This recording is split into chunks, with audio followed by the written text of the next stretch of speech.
Kalau kalau saya sendiri dengan Anggika sebelumnya sudah kenal dan kita sudah pernah ada project bareng, jadi tidak terlalu sulit. Nah dia juga ini project pertama kami baru kenalan di project ini, tapi bukan hal yang sulit juga karena dia orangnya sangat terbuka, welcome. Kita sempat hangout bareng juga sebelum proses syuting dimulai untuk bisa membangun chemistry satu sama lain. Tapi saya yakin proses pembangunan chemistry itu tidak bisa dilakukan secara instan. Pasti perlu yang namanya proses. Jadi seiring berjalannya waktu selama proses syuting itu juga masih menjadi sarana kita untuk bisa belajar mengenal satu sama lain, membangun chemistry. Jadi waktu syuting pun juga kita semua sih, nggak cuma kita bertiga, setiap syuting selesai cepat atau misalkan kita lagi ada libur, kita pasti hangout bareng, nonton, jalan, makan atau bahkan olahraga bareng. Walaupun di daerah-daerah di Jawa Timur, tapi kita tetap kayak main tenis bareng, terus kita wisata kuliner, coba-cobain setiap wisata atau kayak ke tempat wisatanya kayak Curug dan lain-lain bareng-bareng sih gitu. Untuk dialek bahasa kan tadi kan kalian bilang itu sangat sulit ya. Nah itu latihan bertiga atau bareng-bareng juga sih Kak? Sebelumnya memang kita ada reading juga, lalu ada workshop juga untuk dialeknya. Ada Mas Banon juga yang kebetulan memang ikut juga sama proses syuting. Jadi memang selama reading kita udah mulai membiasakan dengan dialek Jawa gitu, dan kita saat berkomunikasi satu sama lain selama proses syuting juga ngomongnya dengan dialek Jawa gitu. Jadi iya, jadi mungkin itu yang akhirnya membiasakan kita pada saat proses syutingnya itu sih. Sama dibantu banget sama teman-teman kita yang asli orang Jawa, Devina Aurel dan Tutus Thompson, mereka kan asli orang Jawa. Jadi mereka lumayan meng-guide kita juga kalau kita meleset atau kita kadang lagi bingung. Dan mereka lagi di samping kita, jadi bisa membantu kita juga.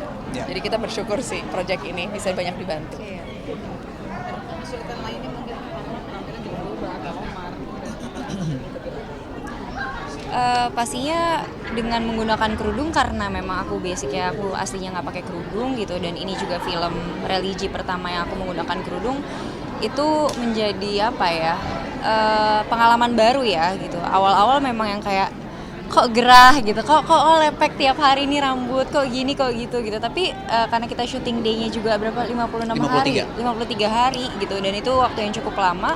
Akhirnya dari pertengahan syuting ke akhir kita tuh setiap nggak pakai kerudung kayak kok kayaknya terlalu terbuka ya, kayak ada yang kurang gitu loh gitu. Itu sih Omar pun kayak lagi nggak pakai kerudung, oke. Iya. Kalau aku sih kalau kesulitan dalam penampilan sebenarnya pada saat itu aku sudah mau potong rambut pendek, tapi emang ditahan dulu untuk ini karakter ini memang ternyata aku baca di novelnya memang karakternya gondrong, jadi manjangnya rambut itu juga salah satu digondrongin lagi. Terus untuk brewok setebal ini juga kayaknya baru di project ini kebetulan lumayan gatel dan jaga continuity-nya lumayan susah karena waktu itu sempat kayak bangun tidur kayak nggak nyadar, tiba-tiba ambil pas abis sikat gigi dan lain-lain ambil pencukur gitu, sempat kecukur setengah hilang. Terus kayak wah ini mau syuting lagi gimana ya, untungnya ada yang bisa membantu lah gitu sampai akhirnya kita tetap bisa syuting dengan lancar gitu sih. Kalau dari saya sih segi penampilan nggak terlalu susah adaptasinya, gara-gara sebelumnya pernah ada film yang pakai hijab juga. Mungkin yang paling susah adalah film sebelumnya itu adalah film komedi dari Star Vision. Kebanyakan film saya adalah film komedi dan di sini adalah film serius banget.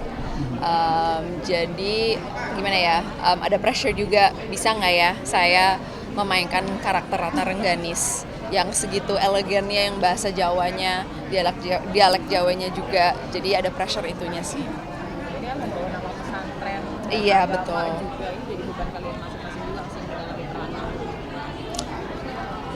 Udah, makasih ya teman-teman. Sedikit bentar dong Mas. Lagi nanya. Satu pertanyaan terakhir ya. Satu pertanyaan terakhir. Kan pas banget ya, masing-masing sesuai porsinya, bahkan tangisan kalian tuh masing-masing kelihatan natural banget. Bisa seperti itu. Kita tuh mungkin karena proses syuting yang lama dan kebetulan untungnya adegan-adegan berat itu tuh diambilnya di akhir. Jadi kita sudah mengalami berbagai macam kedekatan yang luar biasa dan untungnya teman-teman semuanya di sini diajak kerjasama dengan sangat baik sih.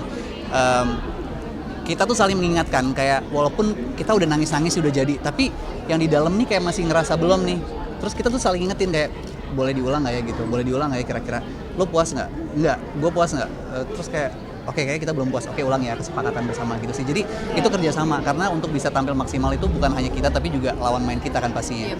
Jadi di adegan-adegan nangis tersebut juga pastinya kita pegangan tangan dulu, boleh nggak yuk pegangan tangan dulu, kita lihat-lihatan dulu kayak oke. begitu udah oke kita lepas, kita mulai adegan. Kerja sama. Oke, terakhir, kenapa teman-teman harus nonton film ini? Terus habis itu Kenapa teman-teman harus nonton film Hati Suhita?